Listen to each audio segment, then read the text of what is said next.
This week in Jamaica Now, doping disgrace. WADA says Jamaica risks expulsion from the Olympics over drug testing failings. Tax delinquents taken to court for over $9 billion bill. Jamaica passes first IMF test. And government eyes Gov't Island for the establishment of logistics hub. The people respond. The details of these and other stories coming up after the break.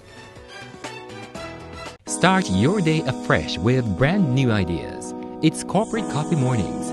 Join journalist Barbara Ellington as she delves deep into business, bringing you the stories like no one else can. Corporate Coffee Mornings. You never know what's brewing.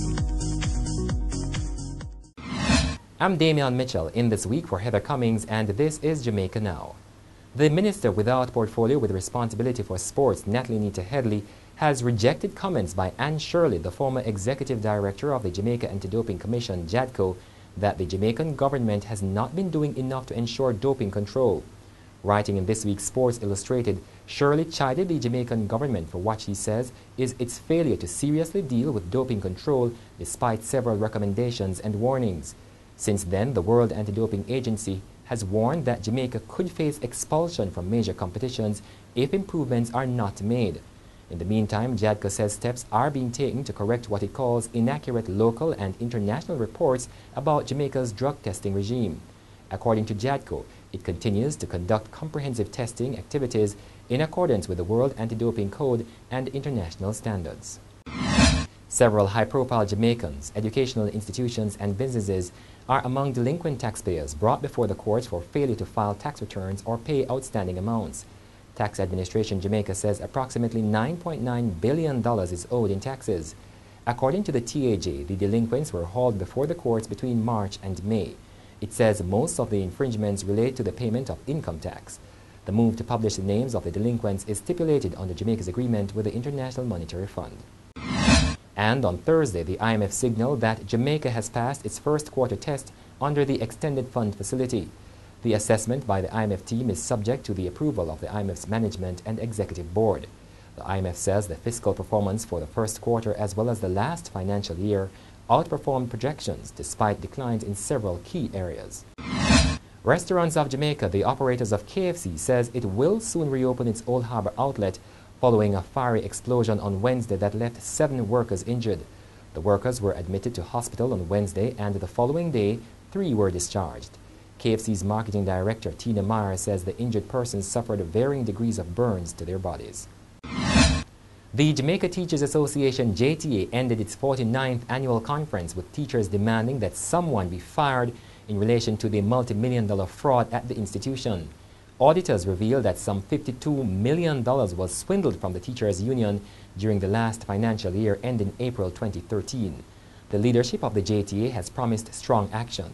And during the conference, Dr. Mark Nicely was installed as the president of the JTA, while Doran Dixon was installed as the president-elect. Mr. Dixon had earlier this year clashed with the JTA after his ballot was withdrawn over his infamous mongrel dog comment in reference to the Education Minister Ronnie Thwaites. At the conference on Wednesday, Dixon had to be restricted from making certain comments he said he was pressured to make. The Jamaica Environment Trust says it will mount a legal challenge to any plans by the government to use lands within the Portland Bight protected area for the establishment of a logistics hub. The declaration follows an announcement in China by Jamaica's Land Minister Robert Pickersgill that consideration is now being given to use Gov't Island 1 and 2 as the site of the hub.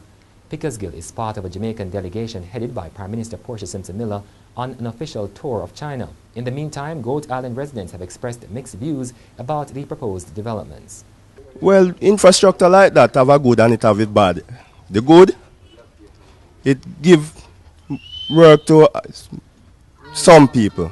But small fishermen like me, most time we lose a year where we're fishing. If the benefits of the logistic hub is not going to be for the locals, it's not going to be, it don't make sense. At least one taxi association has indicated that it will be seeking a review of the new fare increase for public passenger vehicles. The Route Taxi Association of Jamaica insists that the 25% increase announced by the Transport Minister is not adequate. According to the association, taxi operators are facing high operational costs and need a fare adjustment to cover those expenses. Several Jamaicans have hit out against the fare increase, saying that it is adding another burden to their pockets. And that's it for this edition of Jamaica Now, your weekly review of the big news stories. Send us your comments at onlinefeedback@gleanerjm.com. You may tune into Power 106 FM for regular updates. Follow us on Twitter at Jamaica Gleaner and on Facebook at Gleaner Jamaica. I'm Damian Mitchell, and as we go, we bring you word from the streets on WADA's warning that Jamaica could be expelled from the Olympics because of its drug testing failings. No, that's not fair. That's very much not fair, and it cannot be so. It can't happen. Never. If we still don't have as much people or as much equipment to test the Jamaican positive like how they would like, when our Jamaican leave from here and go up there, they test them, right? So I think that should be okay. I mean, I think that necessary because a foolishness that, and if them really do that means say them are going to really offer the Jamaicans them too. Me no business if them are say foreign one too. Me no business, but a foolishness that no fear. That no fear at all. I think that's unfair because we are Jamaicans, and I mean, it's the first we ever get anything like this. We need a chance. We don't support that. You know, Jamaican athletes are the best in the world. You see me I say? I want to allow them to burn away. You get to me I say, because we stand up strong.